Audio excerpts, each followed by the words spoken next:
for the financial year 2024-2025, and also the launch of the Social Transformation Through Access to Justice, Staj, which is Staj Simple Guide. To commence and deliver remarks to officially set the tone for today's program, I will now welcome Honorable Winfrida Mokaya, Chief Registrar of the Judiciary, to set the tone for these proceedings and to also inform us of the changes to the program to allow other official duties to proceed. Thank you very much. Thank you, Ms. Rose Washuka, Chief of Staff.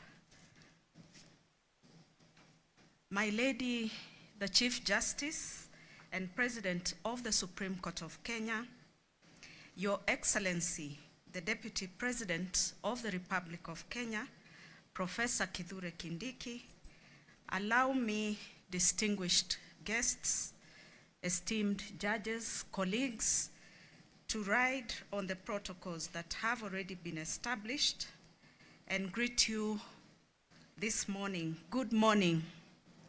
Good morning once again. It is a profound honor and privilege to welcome you all to the launch of the State of the Judiciary and Administration of Justice 2024-25 report.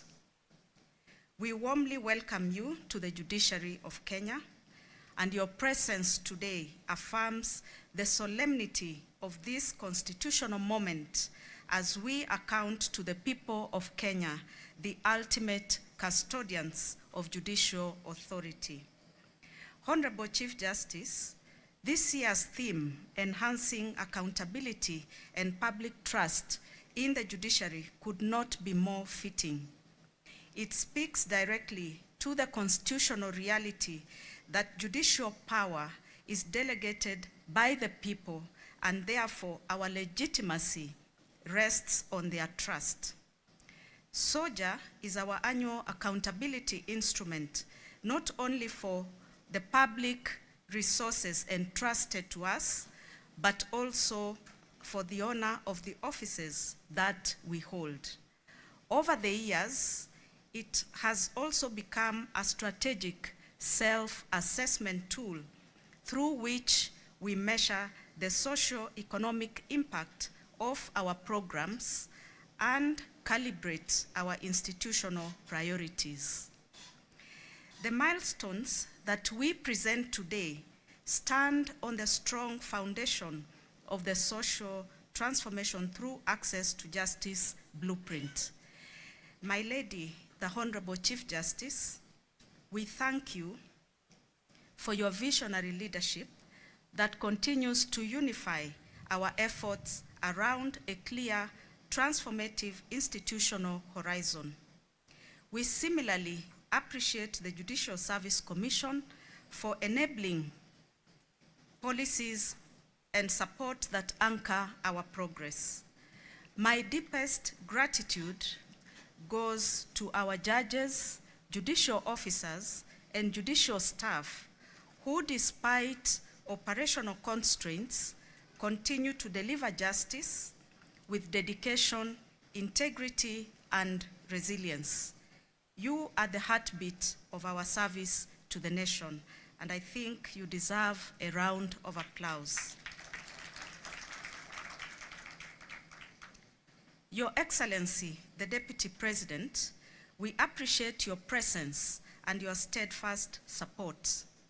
You will note that many of our achievements align closely with a better agenda, which places micro, small, and medium enterprises at the center of national economic revitalization. Karibu sana to the Judiciary. I also acknowledge the Speaker, Deputy Speaker of the National Assembly, Honorable Gladys Boss-Sholay, who has also joined us, and representing the Right Honorable Speaker today. We value the strengthened collaboration and look forward to SOJA's eventual tabling and debate in the National Assembly. Honorable Chief Justice, in July this year, we were privileged to present the SOJA 2023-24 report to the Senate Justice and Legal Affairs Human Rights Committee. And we are grateful for the support that we have continued to receive from the JLAC Committee, both at Senate and at the National Assembly. We know that in this meeting we'll be joined by the chairs of both committees. We are honored by the presence of Honorable Justice Dunstan Mulambo, Deputy Chief Justice of the Republic of South Africa, who joins us today as a special guest of the Honorable Chief Justice. Thank you, Your Lordship, for graciously accepting the invitation at such a short notice. The judiciary of South Africa continues to stand as a global exemplar of transformative justice, and we remain enriched by the lessons and inspiration drawn from your experience. Ladies and gentlemen, the achievements in this report reflect the collective effort of our partners across the justice chain. That is the Law Society of Kenya, the Office of the Attorney General, the Office of the Director of Public Prosecutions, the National Police Service, and the Kenya Prison Service, among others. We deeply value your collaboration and shared commitment. To our development partners, we extend our gratitude for working with us and supporting numerous initiatives whose impact is evident in this year's report. Allow me to recognize and sincerely appreciate the dedicated team behind this year's SOJA report, ably led by Ms. Rose Washuka, the Chief of Staff. Kindly stand up together with the rest of the team for recognition. Can we applaud them? Thank you. Well done. Well done. Honorable Chief Justice, ladies and gentlemen, this year's SOJA is in many ways a Staj takeoff report. It shows with clarity and compelling data that our multi-door justice approaches are rapidly gaining traction. The harvest is ripening faster than anticipated, and the question before us is whether we have adequate capacity to sustain and process this momentum. We must strengthen our systems now so that rising demand does not outspace our ability to serve Kenyans effectively. The report highlights a 20% overall rise in civil case filings. Even more striking is the 58% surge in civil matters, largely driven by the exponential rise of small claims court filings. This is from 41,554 to 158,357 cases, a growth of over 280%. The data tells a powerful story. Nearly 24% of all cases filed involve claims that are below 1 million shillings. These cases reflect the daily commercial realities of a middle-income economy of 56 million Kenyans, driven by small and medium-sized enterprises. Therefore, our justice investments must target this level of fast, accessible, affordable dispute resolution for the everyday entrepreneur. From an accounting officer's perspective, SOJA points unmistakably to the next frontier of justice investment. While physical infrastructure remains essential to sustaining a modern judiciary, the data compels us to deliberately rebalance our investment towards people-centered mechanisms, that is the small claims courts, ADR, mediation, and AJS, which are proving to be the most impactful frontline enablers of access to justice. These mechanisms are the real game changers, and unless funded commensurately, the growth we celebrate today may place pressure on the broader system. As Kenya positions itself to rise as a thriving middle-income, opportunity-driven economy, the judiciary remains a central enabler of market stability and investor confidence, because no economy thrives without a strong, predictable justice system. Strategic funding is how we demonstrate in real terms the value that we place on justice as a national priority. As we launch this report, I invite us all to reflect deeply on its implications operationally, institutionally, and nationally, and as we continue to position justice as a driver of economic progress and social transformation. Once again, I warmly welcome you to this event and to the Judiciary of Kenya. Thank you for honoring us with your distinguished presence. Honorable Chief Justice, given the fact that we are constrained of time because of our chief guest, the Deputy President, there was a proposal to adjust the program slightly in order to accommodate him, given that he has other pressing responsibilities, and it is an honor that he has attended this function.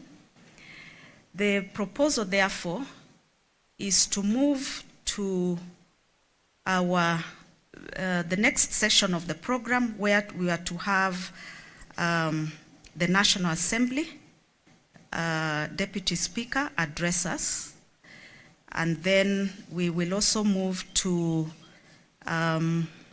the Chair of JLAC in the Senate, Mr. Hillary. You will also address us, and then thereafter I will guide the program on how we'll proceed.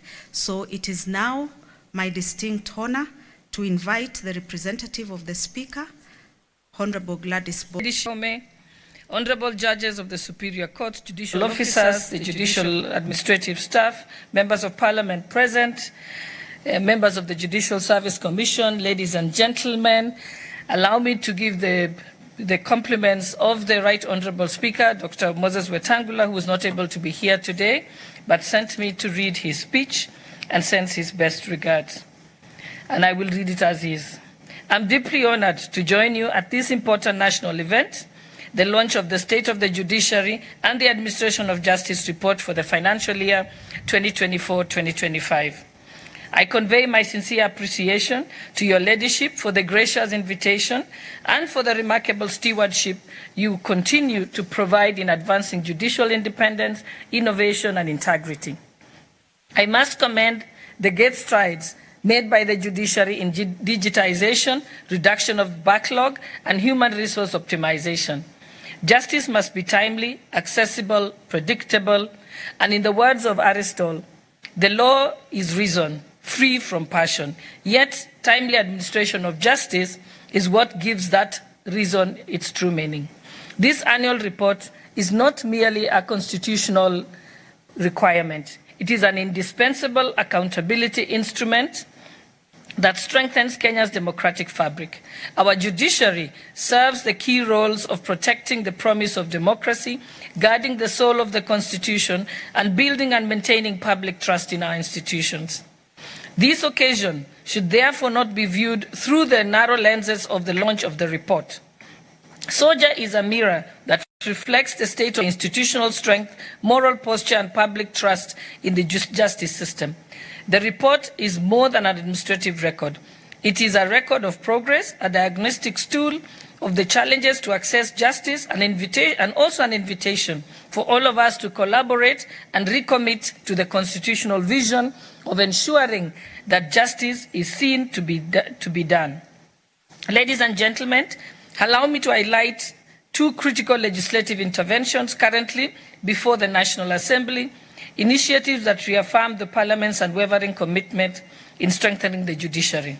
First, as has been noted by the chairperson, or will be noted by the chairperson of JLAC, the Judges' Retirement Benefits Bill 2025.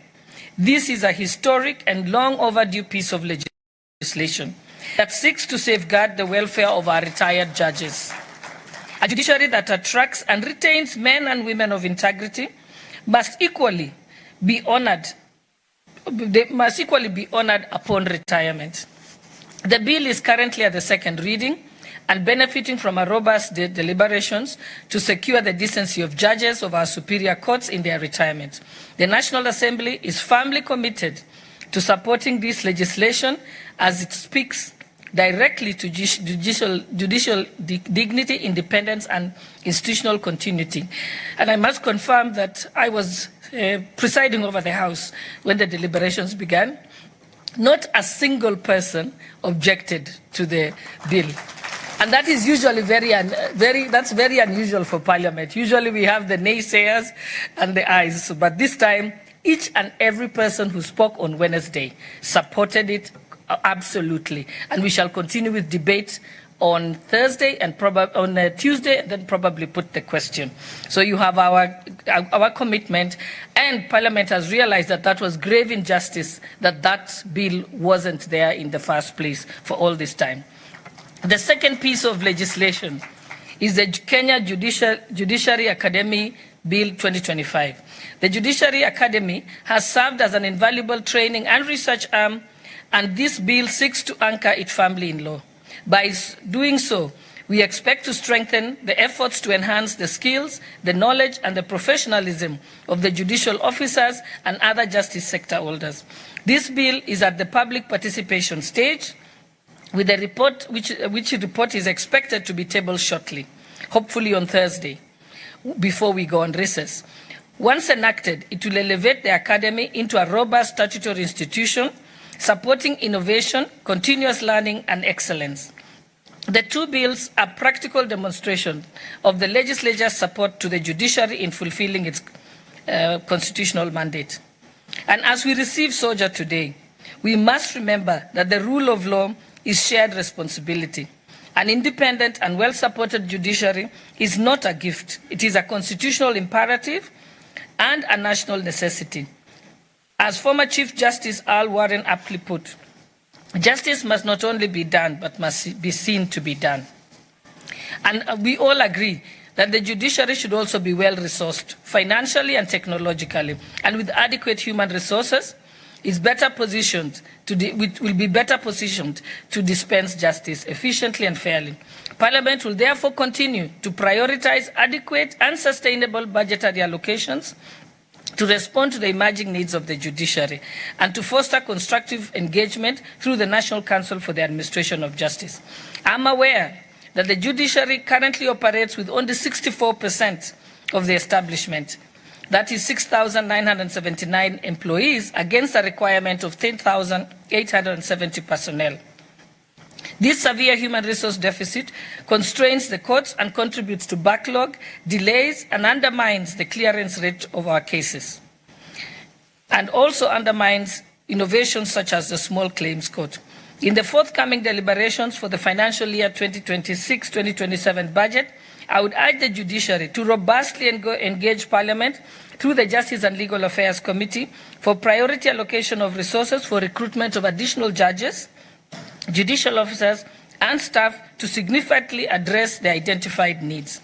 Your Ladyship, as I conclude, the Apostle Luke notes in the good book that to whom more is given, more is expected. As Parliament, we undertake to support the judiciary to achieve its constitutional purpose. As a rider, we must always remember to fulfill the attendant elevated public expectations as a result. All of us must account for every public penny given, and we must not hesitate to denounce and cut corruption to its root.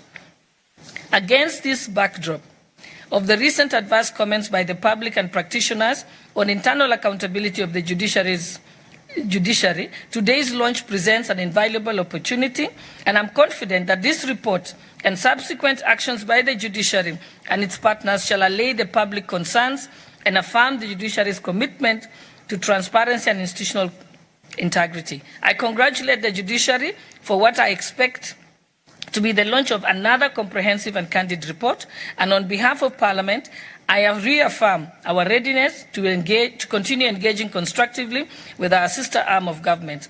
As recently noted during the inaugural joint forum between the legislature and the judiciary, we undertake to prioritize consideration of policy and legislative recommendations contained in the report so as to advance the full realization of the right of access to justice for all. Congratulations again, and I thank you, and it's signed by the Right Honourable Dr. Moses Wetangula. Thank you.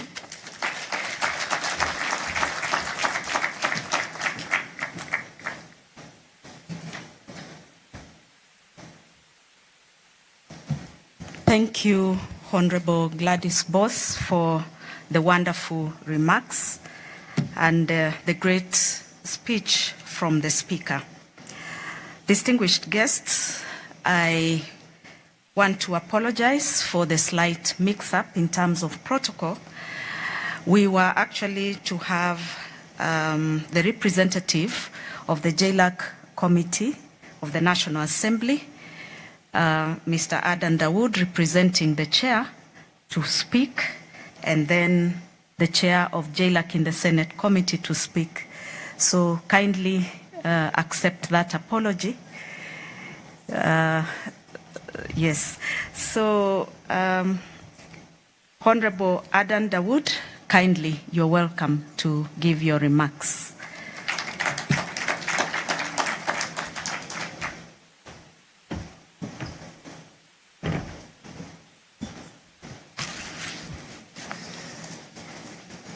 Thank you very much.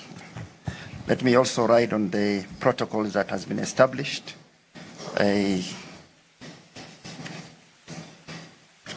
All that I needed to say has been said by my Deputy Speaker regarding what the National Assembly is doing. But let me read the speech of the Chair of JLAC. Good morning, ladies and gentlemen.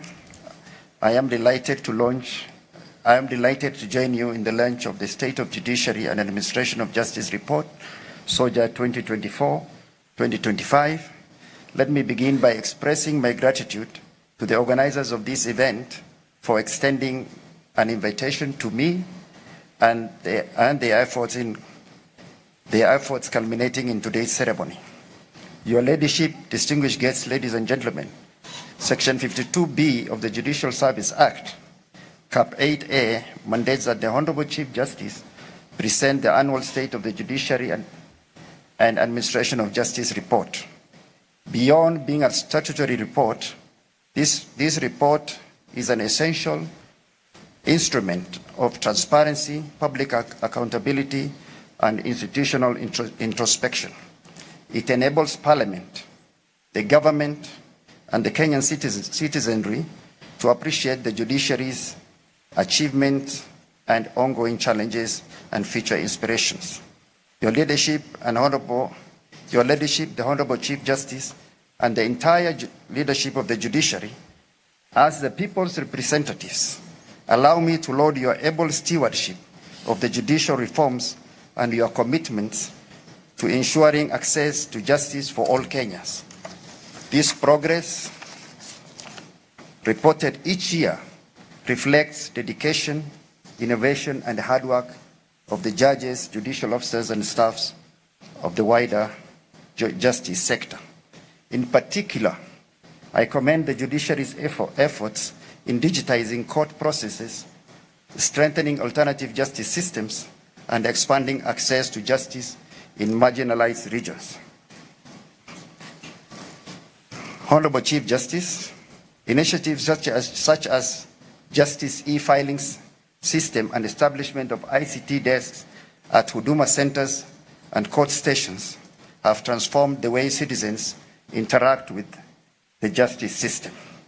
In addition, the judiciary's heightened awareness and proactive response to pressing societal challenges particularly the alarming rise of sexual and gender-based violence, are commendable. The establishment of dedicated SGBV courts reflects a compassionate and victim-centered approach to justice, and we thank the judiciary for doing that. Your leadership, distinguished guests, ladies and gentlemen, on resource allocation, the SOJA 2023-2024 highlighted the need for Parliament to appropriate additional resources to enable the hiring of more judges for the Court of Appeal, to raise the number to at least 70. In this current financial year, 2025-2026, judiciary proposed estimates was 26.88 billion. I am pleased to report that through intervention of the Justice Legal Affairs Committee of the National Assembly, the judiciary was allocated 26.937 billion, comprising of 25.237 billion for recurrent expenditure and 1.7 billion for development expenditure. That is an increase of about 0.6 billion for development expenditure. JLAC in the National Assembly remains a partner to the judiciary. Your leadership, distinguished guests, ladies and gentlemen, JLAC is committed to midwifing legislative reforms as already stated by our Deputy Speaker. These reforms include the Tribunal Bill 2025, National Assembly Bill number 43 of 2025. It has now been published and is awaiting the first reading. Additionally, JLAC has recommended amendments to the Pensions Act, Cap 189, on judges' welfare, and is now considering the Judges' Retirement Benefits Bill 2025 in a comprehensive framework on pension for judges. This bill has already been tabled, as already said by the Deputy Speaker. Your leadership, distinguished guests, ladies and gentlemen, another significant legislative initiative is the Kenya Judiciary Academy Bill 2025, which is currently under consideration by JLAC. We shall table our report on that bill next week, God willing. With respect to the reforms in the Criminal Justice Center, JLAC has engaged with the National Council on Administration of Justice Working Committee on Criminal Justice Reforms. This engagement has led to proposed amendments of the Penal Code and the Criminal Procedure Code. In our most recent interaction in October 2025, it was agreed that NCAJ committee will submit a refined legislative proposals for further processing. The proposed amendment incorporate key recommendations of the judiciary's SOJA 2023-2024. Your leadership, distinguished guests, ladies and gentlemen, as a committee responsible for governance and justice sector, Justice Legal Affairs Committee of the National Assembly reaffirm its commitment to continue engaging with the judiciary to facilitate achievement of social transformation through access to justice. I congratulate the judiciary for this launch and the milestone I expect to be noted in the report. We shall ensure that the recommendation and priorities outlined in SOJA are effectively considered by the National Assembly. I thank you. Honorable George Murugara. Asante sana.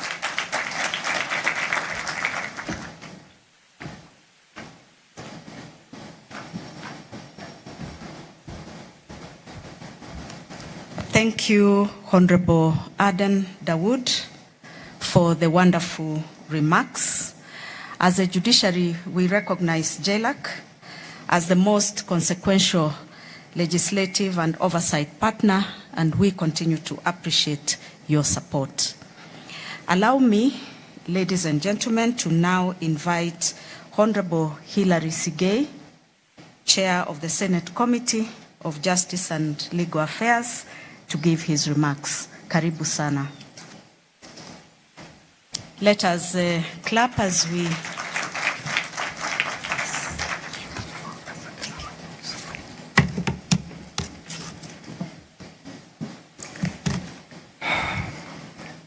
Thank you very much. The Deputy President, His Excellency Professor Kithure Kindiki, the Chief Justice and the President of Supreme Court, the judges of Supreme Court, as well as the entire judiciary fraternity, my colleagues, members of Parliament present, Cabinet Secretaries present, all distinguished guests, and ladies and gentlemen, good morning.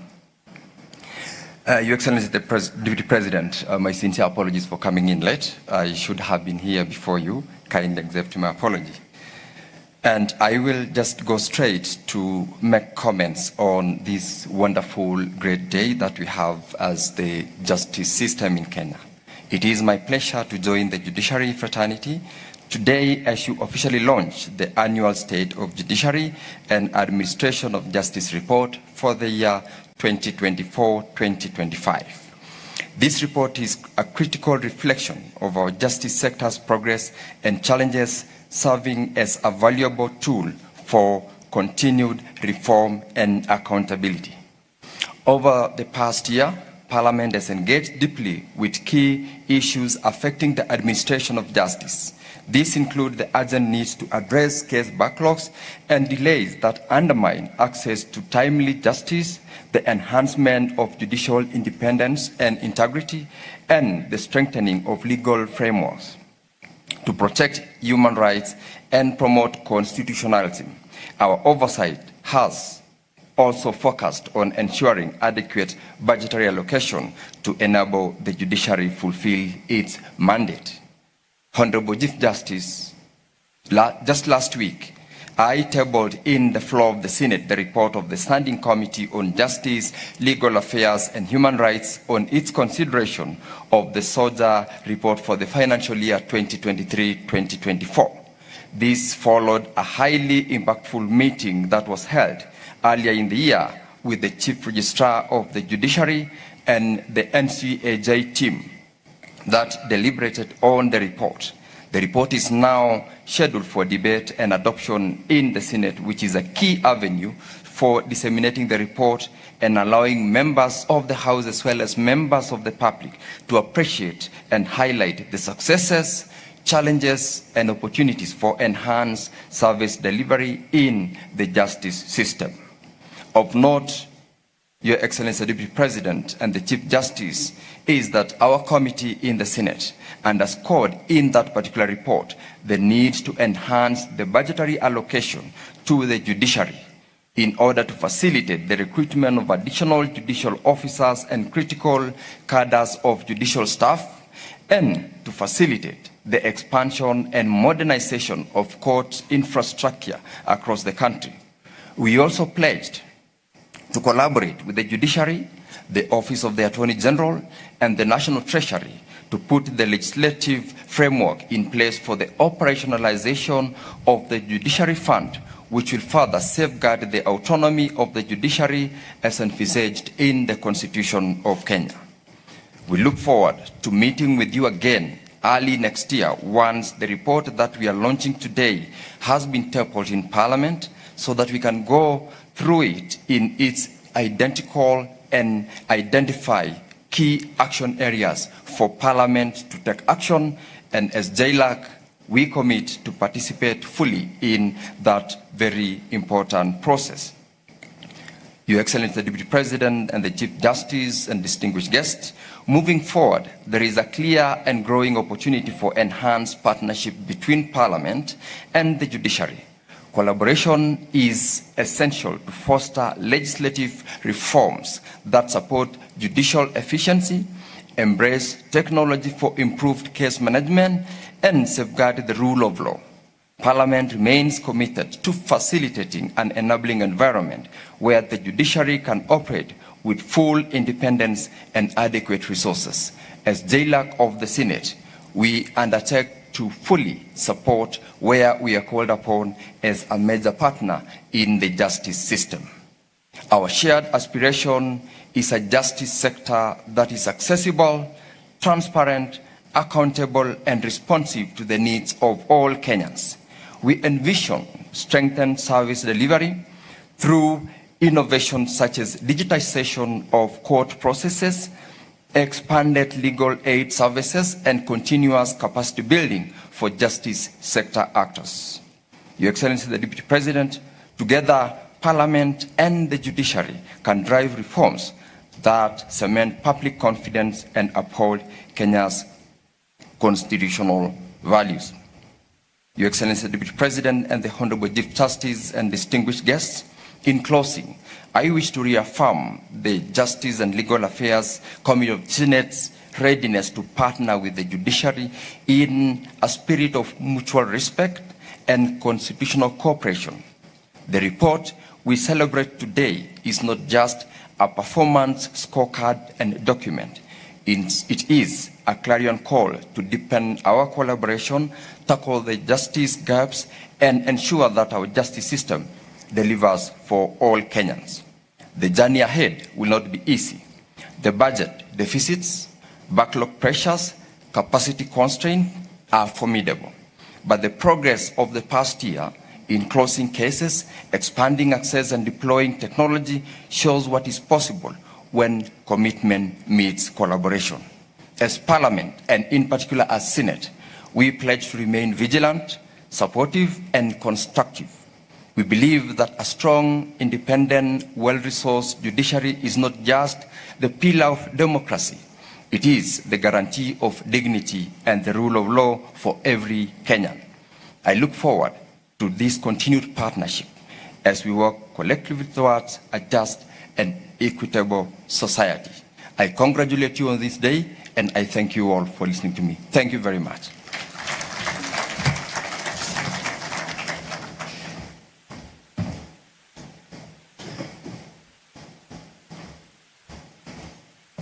Thank you, Honorable Sige, for the wonderful remarks and commitment to support the judiciary to strengthen service delivery.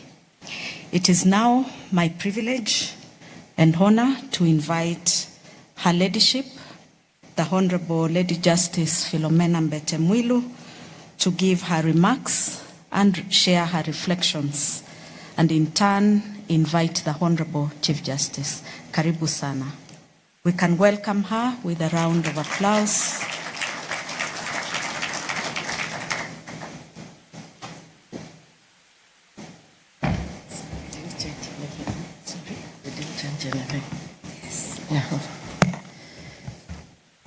Thank you, Chief Registrar.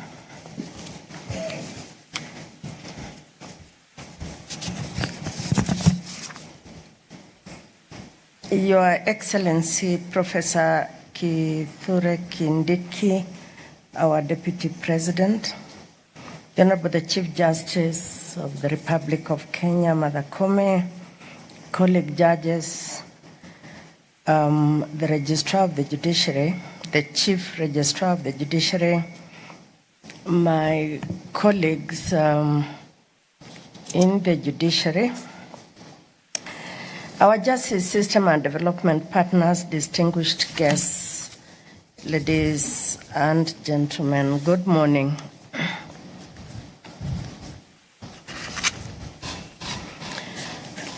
I extend a warm welcome to you all on this most auspicious occasion.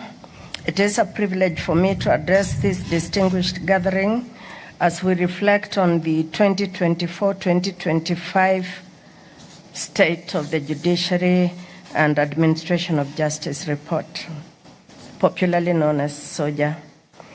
The SOJA report is, in a sense, a public audit of our performance during the reporting period, of how faithfully we have honored our mandate to dispense justice to all persons without fear, favor, affection, or ill will. The data shows visible and commendable progress. For example, more cases were resolved than were filed. Courts across all levels have increased productivity. and we are actively leveraging innovations through digital platforms. We are promoting justice and dispute resolution systems, and we are redistributing caseloads through the Mahakama Popote initiative. All of these towards improving our efficiency and effectiveness.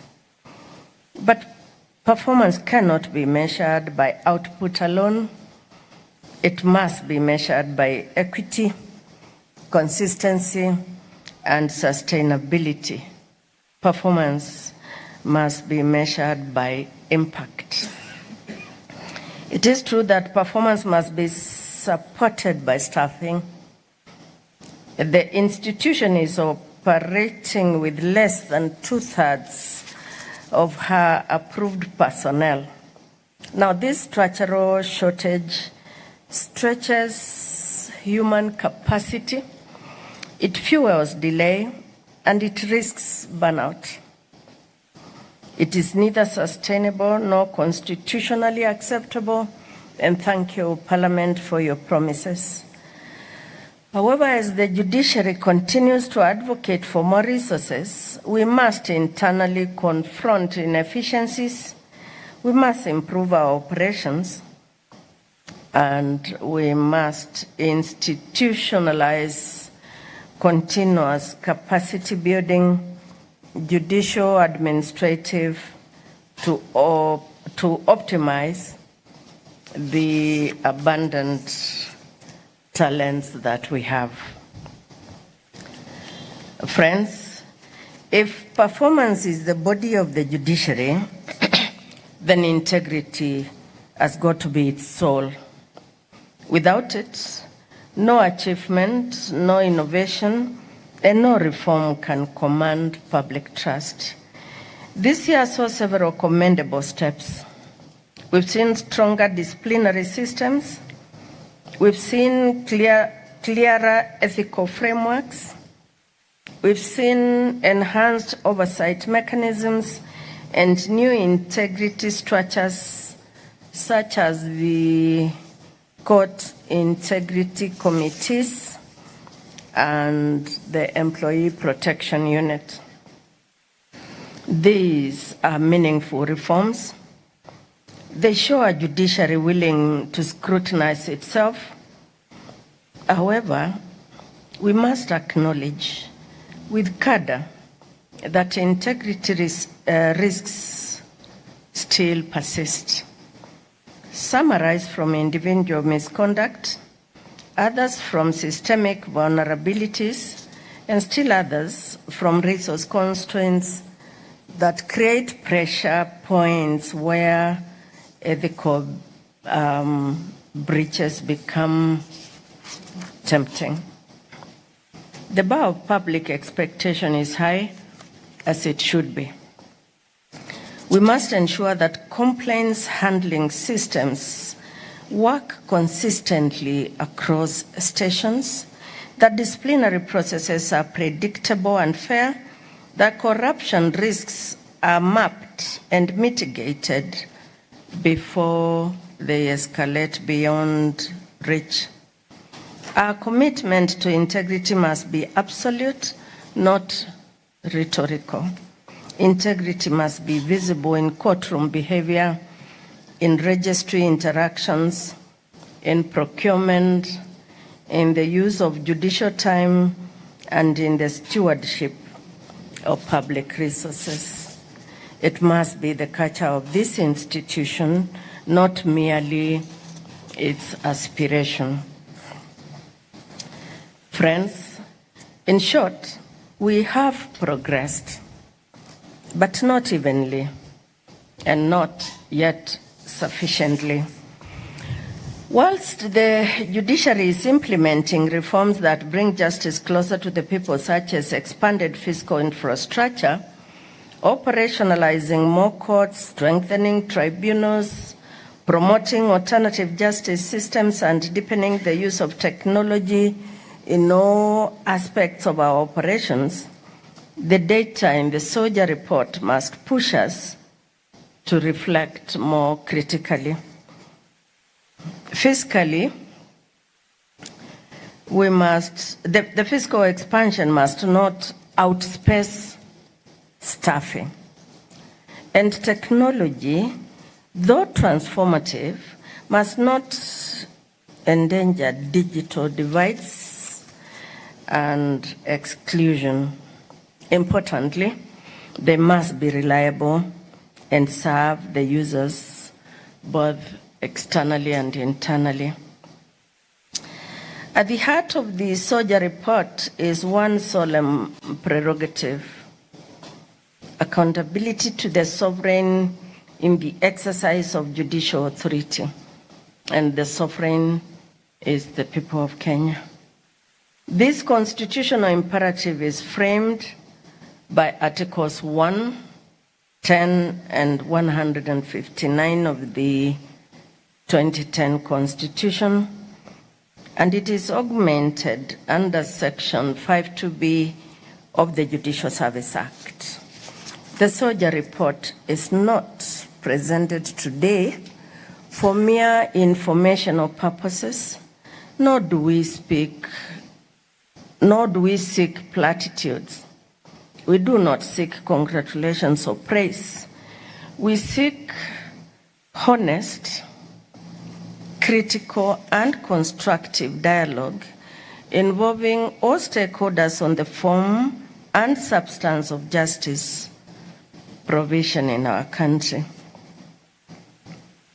Practical and productive feedback on how we can co-produce impactful and sustainable interventions that will result in tangible justice dividends for all Kenyans. That is what we seek. We have the situational analysis as presented in our Staj report this year, and we must deepen meaningful engagement towards improving justice provision for all the people of Kenya. The Staj report provides a detailed snapshot of the status of the judiciary as it frames the justice context from the judiciary's perspective. It is also an invitation for support and engagement towards the realization of the people-centered justice vision as contained in our institutional compass, the Staj blueprint. We are acutely cognizant of our shortcomings and our capacity vis-à-vis the expectations of Kenyans for a judiciary that facilitates and supports the aspirations of all Kenyans.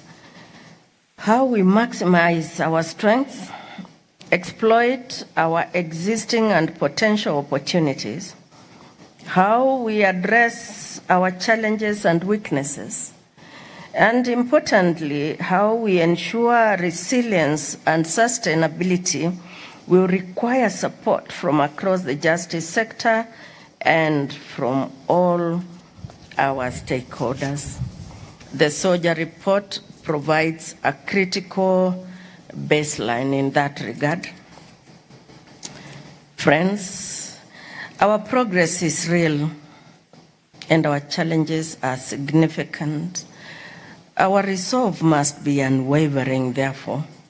Let us together recommit ourselves to a judiciary and justice system that is not only effective but exemplary, not only efficient but ethical, and not just accessible but transformative. God bless all of us here present. God bless the judiciary of Kenya, and God bless the Republic of Kenya. It's now my pleasure to welcome the Honorable the Chief Justice of the Republic and the President of the Supreme Court to give us her address. Thank you very much. Thank you very much, my sister, the Honorable Deputy Chief Justice and Vice President of the Supreme Court. Your Excellency, Professor Kithure Kindiki, Deputy President of the Republic of Kenya, my dear friend and brother, the Honorable Dunstan Mlamba, Deputy Chief Justice of the Republic of South Africa, Honorable Gladys Bos-Chole, our Deputy Speaker, representing the Right Honorable Speaker, Dr. Moses Wetangula, Honorable Hilary Sigei, my colleague, Justices of the Supreme Court, Court of Appeal, High Court and Courts of Equal Status, judicial officers, directors and staff, our development partners, distinguished ladies and gentlemen, our guests this morning, good morning. Good morning again. Thank you so much for honoring us with your presence to launch this year's Sonja report. Before I go to my speech, because I've been given this segment of the program to learn, I wish to call two dear friends, beginning with my friend, the Honorable Cabinet Secretary for Lands, Madam Harris Wahome. She is one of us. She has practiced law for many, many years. I just want her to greet us. I know she is seeking permission from His Excellency, the Deputy President, but I am here. This is my time now. I want her to greet us because she is in charge of our key Ministry of Lands. We live on land. Our courts are in land. And therefore, she knows the reason why I want her to greet us this morning. Welcome. Friends don't ambush each other. I am thoroughly ambushed by my good friend, the Honorable the Chief Justice and President of the Supreme Court. All protocols observed. My Deputy President is here, and he's officially the one giving the speech. And he asked me which side I am. I think I have been betrayed also. Good morning. I really don't have a speech, and I did not expect to come here, but I want to confirm that I know that my ministry is the largest, maybe, occupant in terms of the register of cases throughout the country, and we continue seeing very good jurisprudence coming up, and yes, we ought to be maybe doing much better, but all efforts are being done by the government and put in place in terms of funding also, so that we can reduce the cases that are coming even to the judiciary for litigation. That obviously means that we must do automation.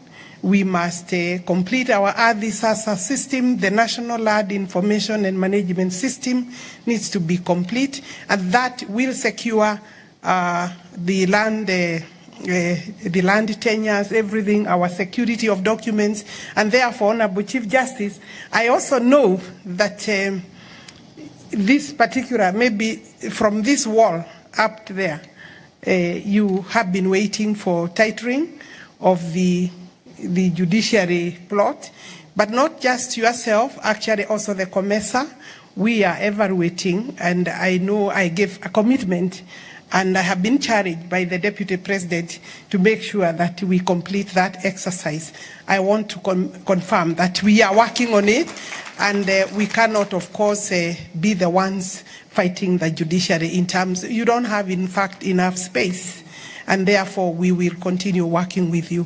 Thank you for the efforts, the work you do in terms of land cases, but I want to plead that in most cases, if the courts were to call for records of the ministry, the record for land in every other parcel, you will get an answer there because those that have been outrated, those that have been fraudulently altered, the Chief Land Registrar should give the solution and assist the judiciary coming up with the right answer. Thank you very much.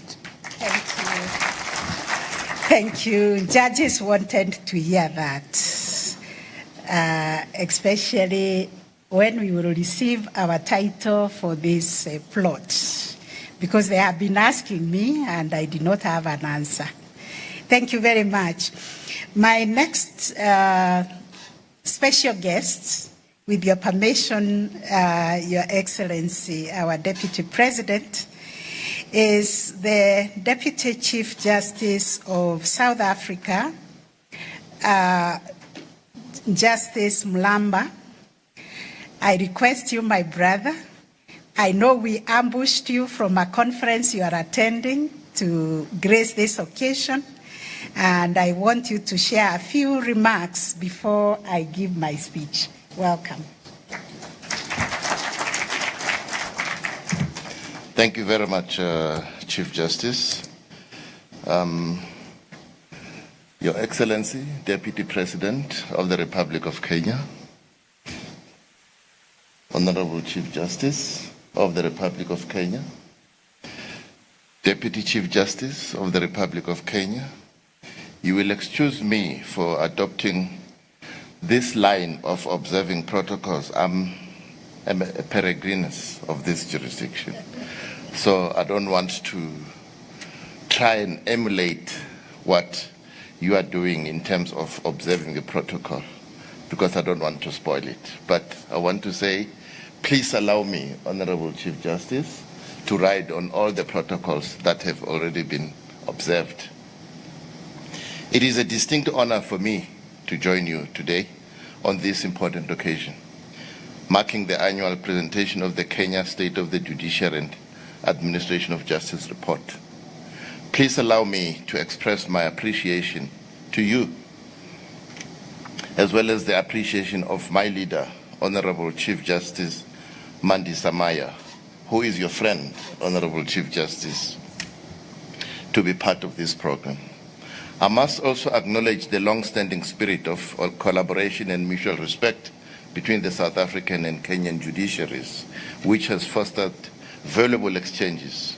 I also convey warm greetings from my Chief Justice, as I say, and she will be doing the same thing in a few days' time, next week.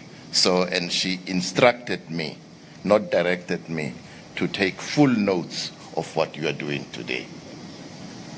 It is remarkable that the judiciary of Kenya has firmly demonstrated that it is serious about accountability, especially after its far-reaching constitutional reforms of 2010, which entrenched judicial independence and accountability. The occasion today, therefore, is not merely ceremonial. It is a mechanism for transparency to affirm institutional independence and, in so doing, reinforce public trust in the administration of justice. I therefore commend you, Honorable Chief Justice Martha Koome, that whilst you fiercely promote and defend judicial independence, you have demonstrated your exemplary leadership by embracing judicial reporting in a public, evidence-based and reflective process. Under your leadership, the Kenyan judiciary has made serious strides in being the pallbearer of good practice in this region. I do not want to take much of your time. I just want to say to you, my Honorable Chief Justice said, I must congratulate you and congratulate the judiciary of Kenya for this milestone, and to let you know that we are not far behind. Thank you very much for listening to me. Thank you so much. Let us appreciate the Deputy Chief Justice of South Africa for gracing this occasion and for those very, very kind words of encouragement. Before I speak, also, I want to recognize the distinguished members of the National Council on the Administration of Justice. Please be upstanding. We recognize you, all the members of NCAJ. Thank you very much for coming. You are a very critical cog in the administration of justice, and we value the support that you give to the judiciary to keep the wheels of justice moving. I also want to recognize in a very, very special way our development partners who are present here with us this morning. Please, if you can be upstanding, I know you will have a chance to speak, but I want our chief guest, before he leaves, to see the people who encourage us, who support us, even when the storms are so high. Thank you for honoring us with your presence. Your Excellency, the Deputy President, I want to thank you most sincerely for honoring us with your presence. I know how tight your program is.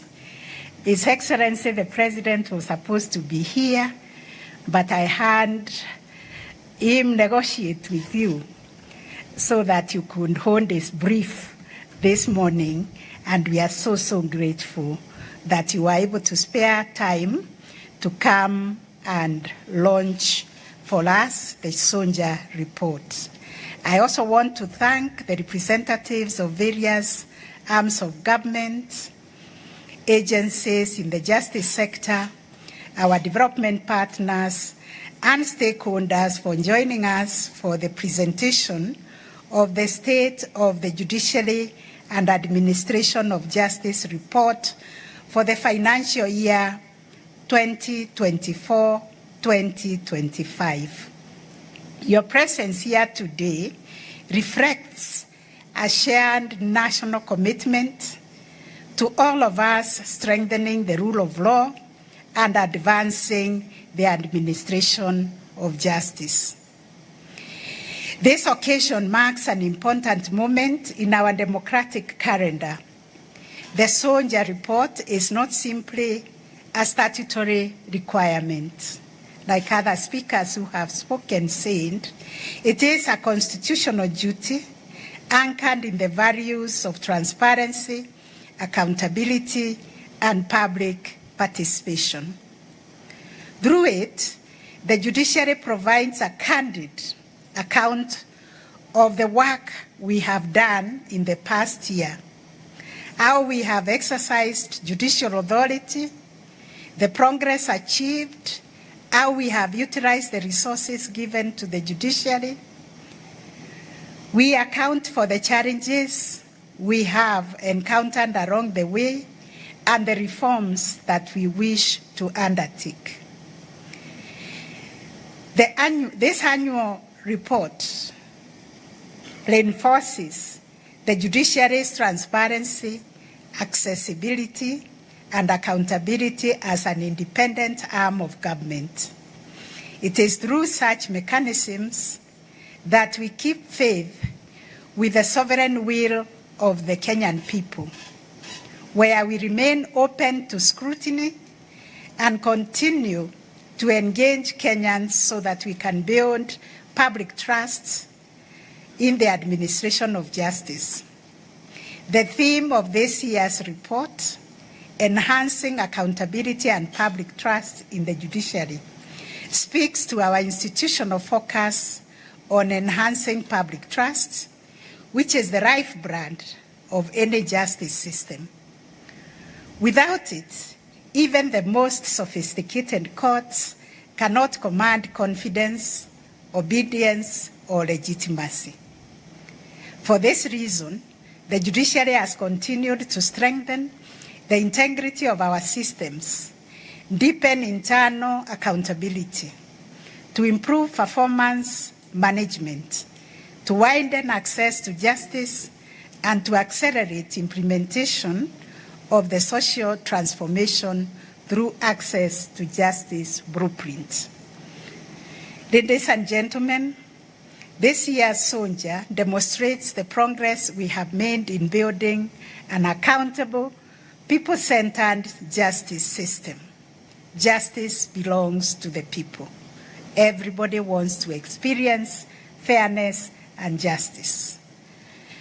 Therefore, we have undertaken institutional reforms aimed at enhancing the enforcement of ethical standards, protecting the public from misconduct, and ensuring that every judge, judicial officer, and staff members, all of them uphold the highest ideals of professionalism as detailed by the speech by the Honorable Deputy Chief Justice, who is in charge of performance and disciplinary matters, especially for our judicial officers and staff. In advancing public trust, communication and openness remain essential. We strengthened the institutional communication through the establishment of the Judiciary Spokesperson's Office, operationalization of the Judiciary Call Center, and held the inaugural Judiciary Dialogue Day, a milestone participatory platform where we invited citizens in all the court stations, we invited partners and stakeholders, where they engaged directly with judges, judicial officers, and staff across the court stations in the country. In addition, our court stations held open days, breaking down barriers between the courts and the communities they serve, and enhancing transparency and accountability at the grassroots levels. Your Excellency, the Deputy President, our guests, access to justice also improved significantly during the last financial year through expansion of the judiciary's physical and digital footprints. We continued to grow judicial presence across the country by operationalizing new courts and sub-registries. These include a new Court of Appeal sub-registry in Garissa, bringing the total number of the Court of Appeal sub-registries to 6. We also operationalized 2 High Court stations in Isiolo and Makandara, and 5 additional High Court sub-registries, ensuring the presence of the High Court in all the 47 counties. Please clap for that. We also operationalized 6 new magistrates' courts, bringing the total number of magistrates' courts to 143 in 133 constituencies. We also handed 3 new small claims courts, increasing the number of small claims courts to 40. We also enhanced the Environment and Lands Court's capacity by establishing a new appeals division in Nairobi. The transition of the Retirement Benefits Appeals Tribunal to the Judiciary raised the number of tribunals under our administration to 27 out of 43 shared services centers for tribunals in Nairobi and Kisumu to enhance access to justice through tribunals and to optimize resources. Your Excellency, beyond establishing new courts, we strengthened the reach of justice through mobile courts, where 59 mobile courts were in operation, which brought services to remote areas. And through these mobile courts, we have registered 7,872 new cases and resolved 6,751. The Judiciary also expanded the court annex mediation, establishing 14 new court annex mediations registries, bringing the total number of court annex mediation registries to 82 across the country. While alternative justice systems, AJS, county action plans were launched in 6 additional counties, bringing the total number of counties where the NJS policy is being implemented to 12 at the end of the financial year. These alternative pathways reduce adversarial litigation.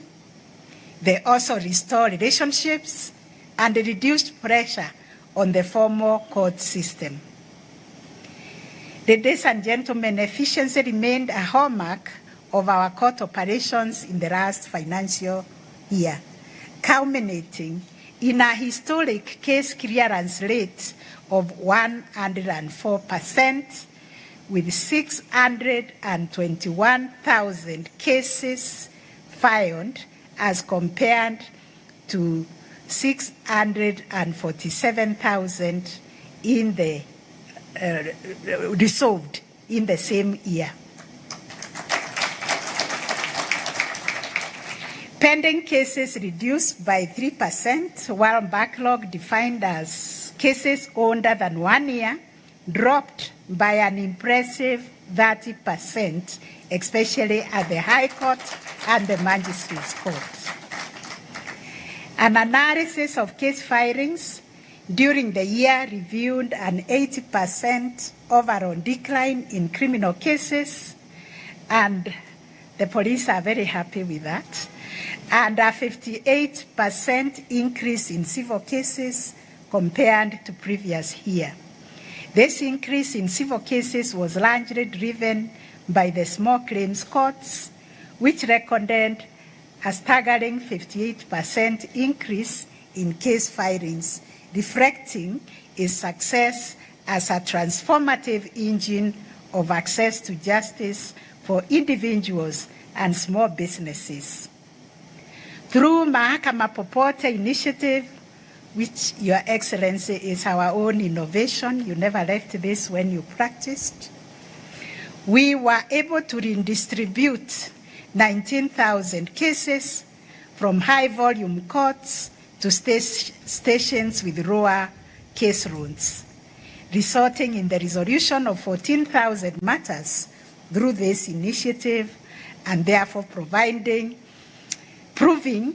that digital innovation can democratize case management and reduce delays. Digitization has been a major pillar of our reform agenda. We accelerated automation of judicial services through expansion of the case tracking system, adoption of AI-enabled speech-to-text transcription, and enhancement of digital infrastructure to cover 177 court stations and offices nationwide. In addition, we launched the Judiciary mobile application, which has enabled us to improve accessibility of our services by enabling litigants to track their cases, obtain updates, and access information in real time, especially obtaining dates and the mentions of their cases. Your Excellency, ladies and gentlemen, human capital remains the backbone of judicial transformation. The judiciary's workforce, as has been mentioned, stands at 6,979 employees, representing 64% of the approved establishments.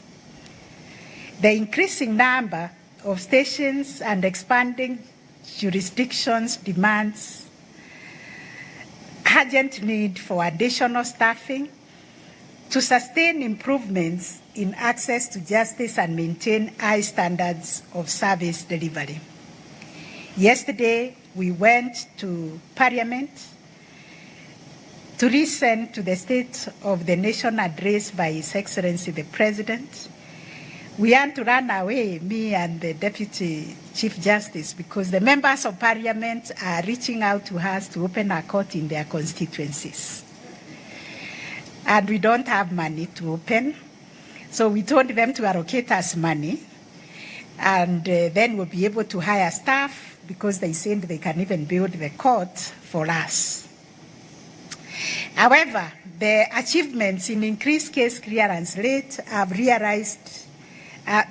realized in the context of significant financial constraint, as detailed by the Chief Registrar. These financial constraints continue to affect our infrastructure development, our digitization, because our servers now are growing old and because of the overload. If there is anything that keeps me up at night, makes me lose sleep, is to imagine that we are going to lose the gains we have made in digitization. We also need to recruit judges, judicial officers, also for the tribunals, and we need to increase our capacity in terms of training and other operational capacities. In addition to launching the Soldier today, we are also launching or unveiling the Social Transformation Through Access to Justice Blueprint Simple Guide, one which is user-friendly, one which can be a simple companion, and one that distills the core ideas, vision, and priorities of Staj. We want this to be accessible in this format for public consumption. This guide is designed to demystify our judicial reforms agenda. It's also meant to clarify the judicial transformation journey and empower judges and judicial officers, staff and citizens, our partners, our stakeholders and justice actors understand in a meaningful manner what Staj is all about, and also to participate in our people-centered justice agenda. This simplified guideline reflects our commitment to transparency, civic education, and ensuring that Kenyans not only access justice but also comprehend the systems, the processes, and the values that animate it. By providing clear explanations of the outcomes, strategies, and priorities that we are pursuing, and the role of each actor in strengthening justice delivery, the guide serves as a practical tool for fostering partnership and accountability in this reform journey in Kenya and beyond. In conclusion, Your Excellency, ladies and gentlemen, the Soldier report affirms that the judiciary continues on a steady path of transformation, becoming more efficient, more transparent, more accessible, more responsive to the needs of the people of Kenya. Our progress is the result of dedication of judges, judicial officers, and staff, and the invariable support that we receive of our partners across the government, civil society, professional bodies, and the private sector. I wish to extend my heartfelt appreciation to all of them who have contributed to last financial year's milestone.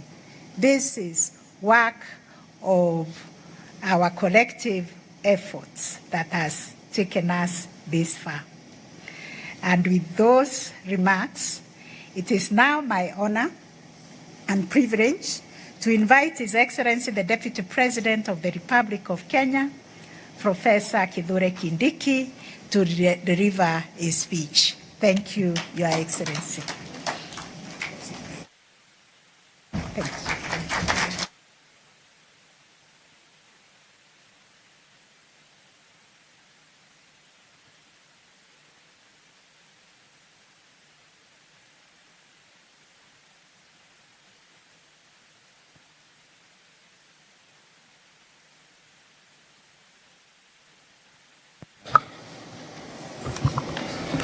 Asante sana. I would have used that one also.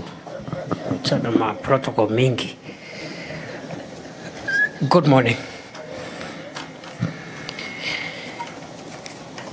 My Lady Chief Justice Mother Koome, and President of the Supreme Court, it is true that this event was supposed to be graced by His Excellency the President. It is also true that he told you and explained why he could not come. It's also true that through your intervention, he asked me to come and represent him. However, my lady, as good lawyers say when they want to disagree with a judge, with great respect, the president did not negotiate with me, and the president cannot negotiate with me to come here. He directed me and instructed me to come. But as I've said, with deep respect. Now, I'm happy to be here in a very familiar territory. I recognize all the protocols of all the dignitaries present, both from the judiciary, the representatives of the executive, and the representatives of the legislature, the diplomatic people, and the justice sector players. Please, I appreciate each one of you. My Lady Chief Justice, did you notice that the 4 people who are sitting on your left, 2 of them representing the executive, the other 2 representing the 2 houses of parliament? Did you notice all the 4 of them are officers of the court?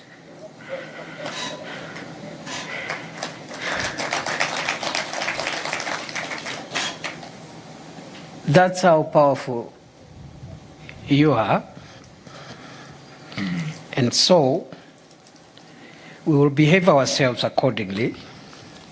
In fact, we were consulting there when I was talking to my sister there, Minister for Lands. I was asking on which side, where are we? Are we in court or where? We need to understand how we behave. So we are glad to be here. The judiciary, not just in Kenya, is a very powerful institution. It helps democracy to operate within the rules and to interpret those rules. But my Lady Chief Justice, great power comes with great responsibility. So it is hoped, even as you launch the report and assess yourself as you deliver services to the people of Kenya, you will also reflect on your responsibility to the people of Kenya, because great power comes with great responsibility. I will not really give a speech. I see some people brought me a speech here. I don't need the speech, because what I want to do today is just to give a few reflections. Because sometimes when you have a moment like this, you don't want to, you just want to be as natural as possible so that you can give your best. So let me just say that this administration came into office at a time when there was an institutional confrontation between the executive and the judiciary. The executive had declined to swear in 6 judges who had been hired to serve in the Court of Appeal. President William Ruto, in his inauguration speech in Kasarani, promised that upon taking oath of office, he will swear those 6 judges, which he did, I think, the following day. From that moment, there has been no doubt that this administration believes, supports, and affirms the place and stature of the judiciary in our democracy. Allow me my lady, the Chief Justice, distinguished guests, to also point out 3 other things that this administration has done to demonstrate goodwill and commitment to affirming the place and posture of the judiciary in our democracy. 1, this administration is the administration that has sworn in the highest number of judges of superior courts within 3, and if we extend it, 4 years. Other than in 2003, when we had many judges taking oath of office under the new constitution, there is no other administration which in 3 years the head of state has sworn as many judges of the Supreme Court. And therefore I take pride to be associated with the progress we've made to try and increase the wherewithal of the judiciary to deliver services to the people of Kenya by providing the necessary support and resources to make sure that we increase the number of judicial officers and judges. And so far, 51 judges have been sworn in, judges of the High Court, the Court of Appeal, and also the Environmental and Land and Environment Court. Another 40 are in the process of being recruited, and another 45 will be recruited next year. So we are on a good trajectory. This administration also has facilitated the JSC to recruit 114 magistrates, and another 100 magistrates are currently being recruited, bringing a total to 214 in 3 or 4 years. Secondly, the budget. The 2022 budget for the judiciary was at 21 billion shillings. The current budget, the Chief Justice has confirmed to me, is at 26 billion shillings. It is not enough, but there is modest progress. The Chief Justice has also whispered to me that the judiciary will be presenting a supplementary budget request. The executive, working with Parliament, will support that request. The third thing that this administration has done is to operationalize the Judiciary Fund, which has not been operationalized for 13 years until 2023. It may not be optimal.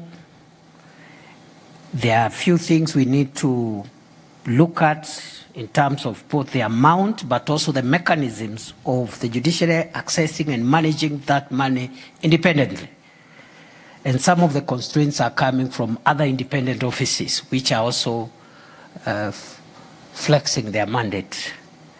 And we have undertaken to mediate, oversee a smooth understanding amicably between the judiciary and the other independent offices involved in the disbursement of money to make sure that that fund is used independently, accessed independently, as it is supposed to be by the judiciary.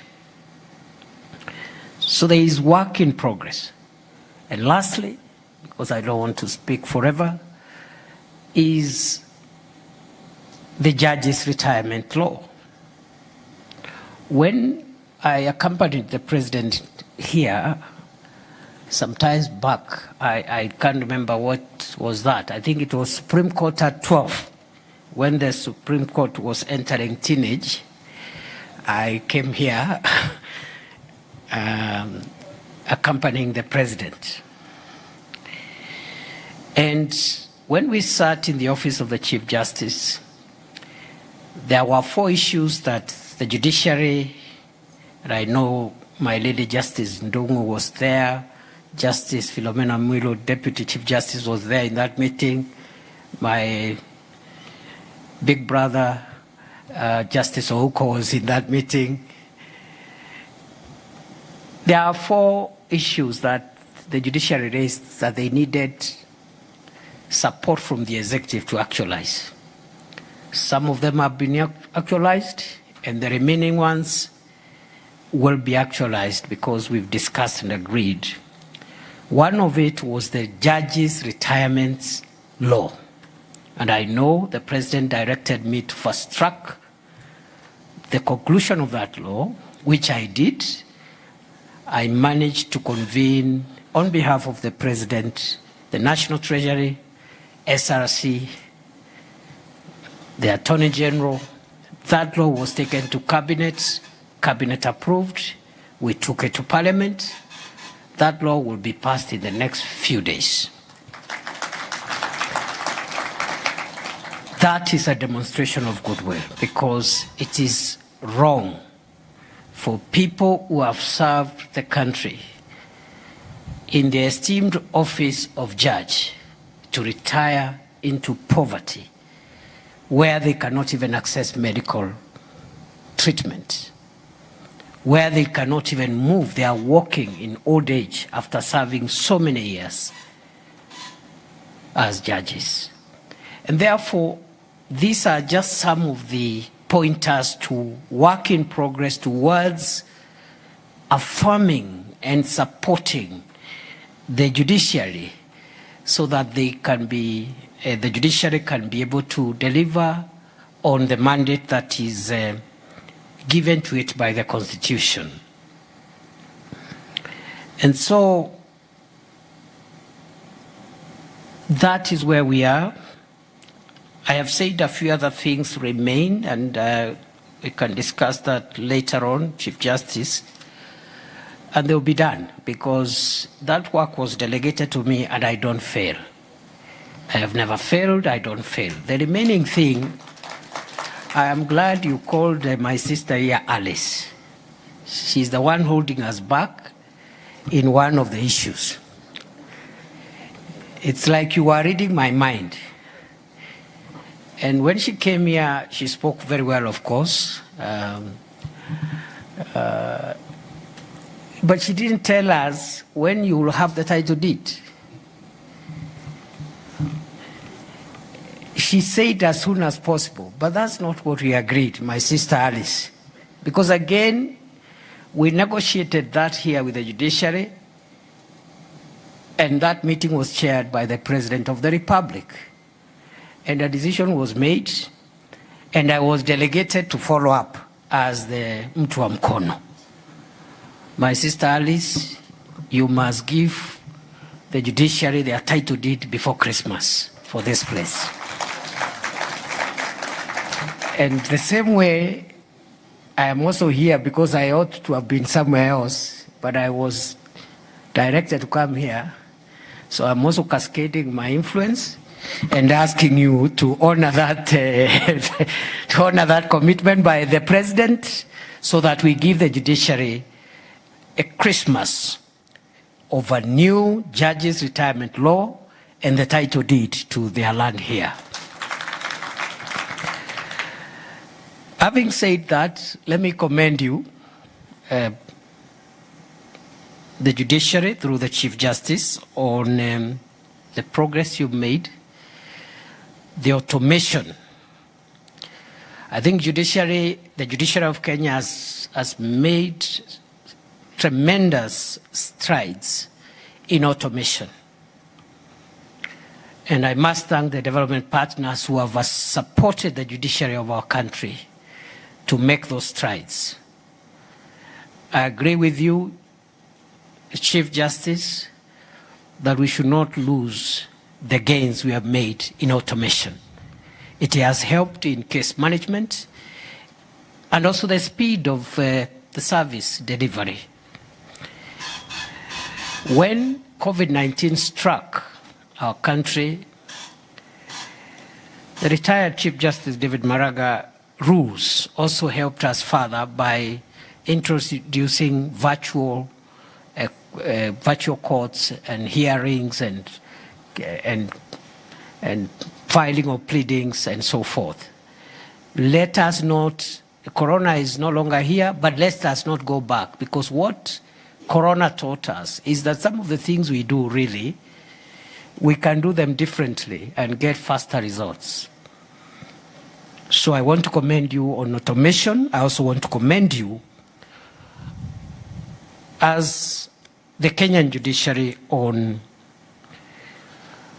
the strides you've made in the promotion of ADR, AJS, and mediation. Having done that, allow me to conclude my remarks by giving reflections. And my reflections will be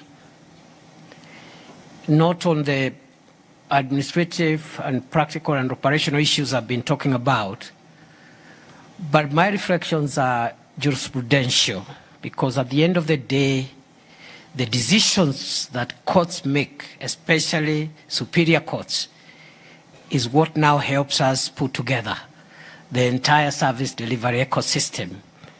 And that's what guides our clarity on the law and the Constitution.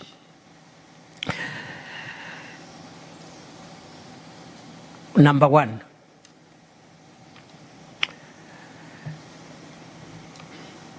as I said during my remarks during the Supreme Court at 12, I'll be happy as a law student to see greater jurisprudential clarity on the question of the independence of the judiciary. It is it's a very, very highly entrenched principle, and there is no dispute on whether the judiciary is supposed to be independent.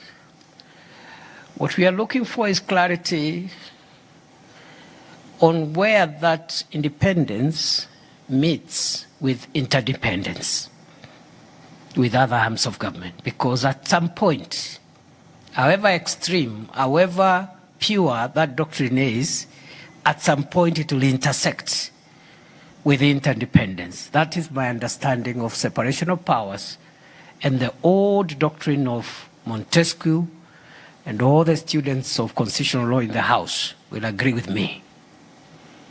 Because unless you want to persuade me, which you won't, that this independence is limitless, because that again would go against the doctrine of separation of powers, which in its basic form says that every man or woman entrusted with power has the tendency to push that power as far as it can go.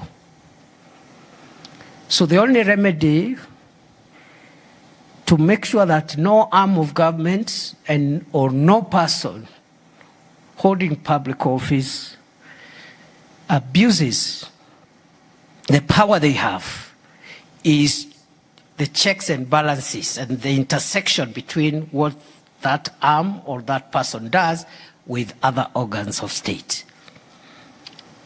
I have submitted before, and I do submit here again, now that I have the chance, that this independence, broad and pure as it may be, must only be restricted to 4 areas. 1, decisional independence, which allows every individual judge and every judicial officer to determine the outcome of a matter before them based on the facts, the law, the evidence. There is no negotiation about decisional independence. That one is pure and it is complete. Similarly, this, my understanding of judicial independence, other than decisional independence, it is administrative independence to administer yourselves, the Chief Justice, the Deputy Chief Justice, the Chief Registrar, the presidents of the various courts, and to carry out your administrative, you administer the institution without interference. Thirdly, operational independence, to carry out your operations without interference. And finally, financial autonomy, which is what we are discussing here, how we can perfect that. Anything beyond those four legs, decisional independence, financial independence, administrative independence, and operational independence, you must submit to other arms of government and other agencies for a democracy to work. That is my submission, and I could be persuaded otherwise, but not today. The second reflection is on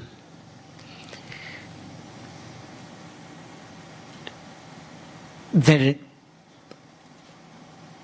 clarity that we aspire for around our very progressive constitution.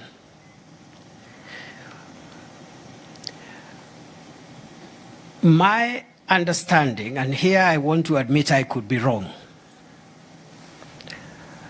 is that the jurisprudence I've seen so far since this very progressive constitution came to place somehow equates the entire constitutional framework and treats it as a set of norms of equal status.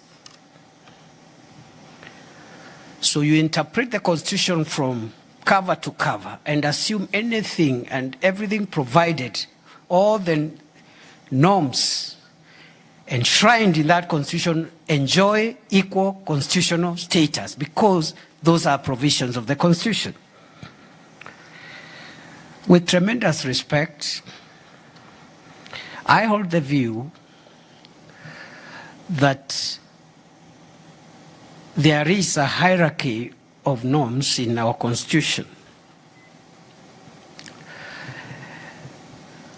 We have a hierarchy of norms in the Constitution. Some constitutional provisions are superior to the others. That is why, for example, by way of example, that is why if you wanted to amend the Constitution, parts of the Constitution can be amended by Parliament, and the matter ends there. But if you touch other norms, you have to go back and conduct a referendum. That already creates a hierarchy of norms in the Constitution. If you touch this one, you go back and do a referendum. The others, you can amend. That is just one example of the hierarchy of constitutional norms. The same document, same constitution, but it creates a staircase of norms. With great respect, I argue that provisions like those in Article 4, Article 5, Article 10, and Article 238 of the Constitution are primordial and entrenched national interest issues which cannot be varied even by the judiciary. If the judiciary attempts to vary those primordial and existential norms, the judiciary runs in confrontation with the people. So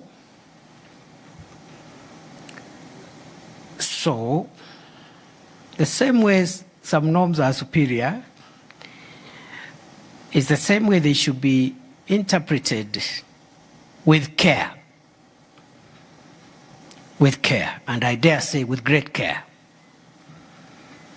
Because if it is, for example, constitutional amendment, you cannot, for example, amend Article 4, which says Kenya is a multi-party democratic state. If you want to amend that article, you must go to the people for them to decide we are no longer a democracy, we are a dictatorship. So the same way that provision is given that superiority, and there are many others, is the same way the interpretation of those norms must be very, very carefully handled. And therefore, this hierarchy of norms, we need to see more of it. I brought in Article 238 because Article 238 has bits and pieces. If you read it with Article 10, you'll find bits and pieces of what the framers of the Constitution consider to be the core national interests that must be protected. The internal and external threats to the existence of Kenya are in Article 238. And I'm sorry here I'm a bit biased because in my journey of service to the nation, I have for 2 years been in charge of the national security of Kenya, and therefore I have a bit of bias there because Article 238 talks on what the national security agencies for both internal security and defense must protect from our sovereignty and the other elements in Article 238. The third and second last reflection is on our Bill of Rights. I want to commend our judiciary for doing a wonderful job in providing a good jurisprudence on our Bill of Rights. Going into the future, I want to respectively suggest that the judiciary should help us to unbundle the Bill of Rights beyond the political and civil rights, because that's where we have concentrated on. I see my Lord here, the Deputy Chief Justice of South Africa.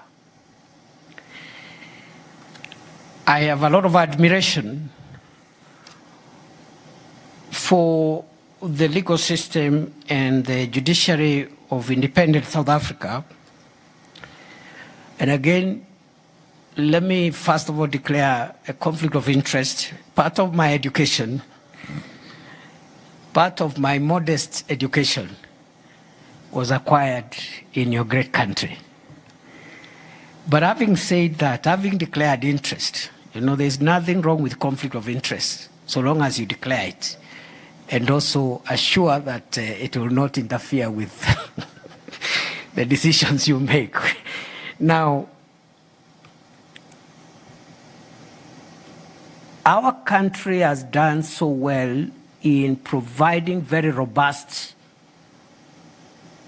interpretation of the Bill of Rights, but unfortunately until now, we have concentrated on unbundling civil and political rights, which are the first generation rights.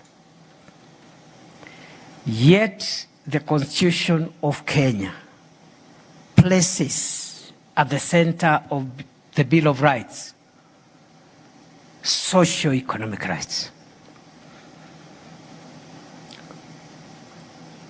The reason I mentioned South Africa is because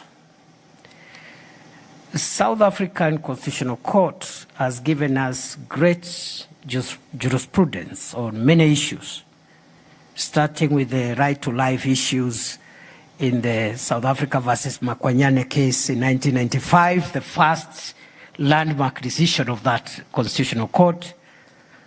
But on the question of socio-economic rights, the famous case of South Africa versus Sobromani, the man who had chronic kidney failure and was confronted with a denial for treatment in a South African hospital, yet the Constitution of South Africa, just like the Constitution of Kenya today, had a provision saying, very, very clear words, very accurate but very brief and clear words, that no one may be denied emergency medical treatment. And you know, when the lawyers for Mr. Sobromani, who was dying out of kidney failure and was denied emergency medical kidney dialysis treatment, went to court, unfortunately, the South African court found against him. But they gave us very good jurisprudence about socio-economic rights, especially the right to health. Mr. Sobromani lost the case. The Constitutional Court gave the decision a day like today. The following day, Sobromani died. And many people in South Africa started asking, so what is the business of this Article 27? If the Constitution says you cannot be denied emergency medical treatment, and then the court tells us that this is not enforceable, so what is that article doing in the Constitution? Okay? What is that article doing saying you have a right? So later on, the court redeemed itself, the South African court redeemed itself by clarifying the parameters of enforcing socio-economic rights.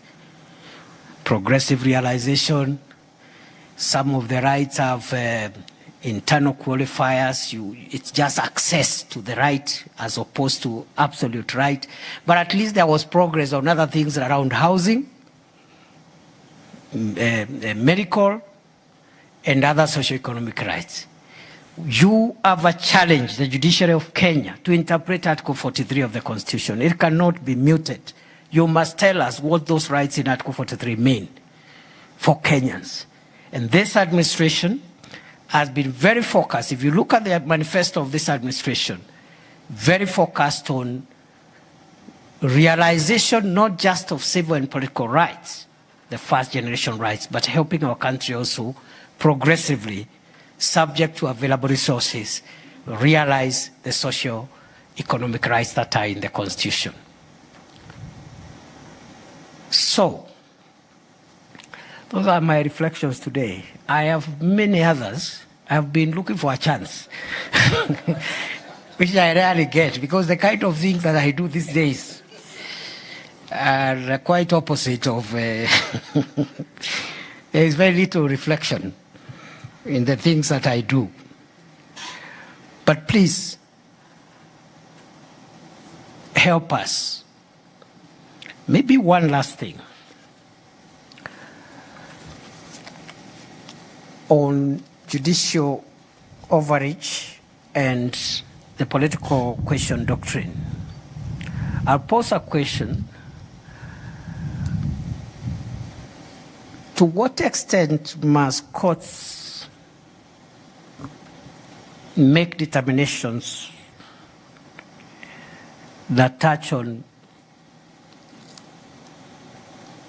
the political doctrine issue? Maybe let me recraft the issue. If an administration in a democracy runs on a program. You know, when it is campaign time, it's called a manifesto. And that administration is voted in by the people elected and sworn in office on the basis of certain priorities. Housing, health, we will do this in health, we'll do this in housing, and the people says, go ahead and do it. Okay? Because there is another group looking for leadership saying, we don't like this, we are in the opposite side, we don't like this program on housing, we don't like this one on health, we don't like the other one. So once the people decides that we want these things done, it is true courts must always help us at the end of the day, in the long term, to ensure that whatever is being run, if it is a program on housing, on health, and so forth, it is done in accordance with the Constitution and the law. But I'm just wondering why, again, in the question of balance, why is it that as an individual litigant, individual citizen, who is aggrieved by the implementation of a program that has been passed through by the people in a popular manner, and in fact, that administration is now being judged on the basis of those commitments, why should my right as an individual and commercial rights, let me put it that way, maybe commercial rights, maybe I'm not happy with a decision which was made on who implements, you know, who implements that program. Why should my right as an individual frustrate the implementation of a program which has been approved by the people in a democratic place, especially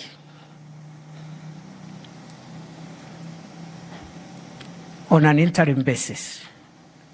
Why should my right stop the implementation of a healthcare system, I'm just asking hypothetically, or a housing or whatever other issue program, it can be on education, etc., and arrest the progress of 55 million Kenyans? The question I have, why can't I litigate my right as the rest of the country implements a legitimate program that has been validated by the people, in the event that in the final analysis my right has been violated? I'm sure 55 million people can compensate my damage as one person, but the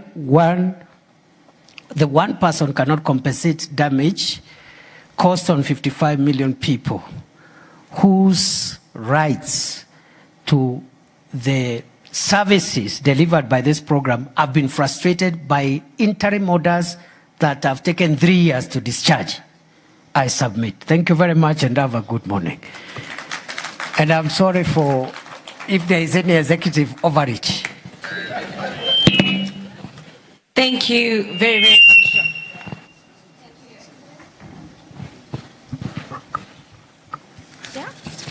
Thank you very much, Your Excellency. With your permission, we may take our seats for a few minutes. With your permission, Your Excellency, we may take our seats.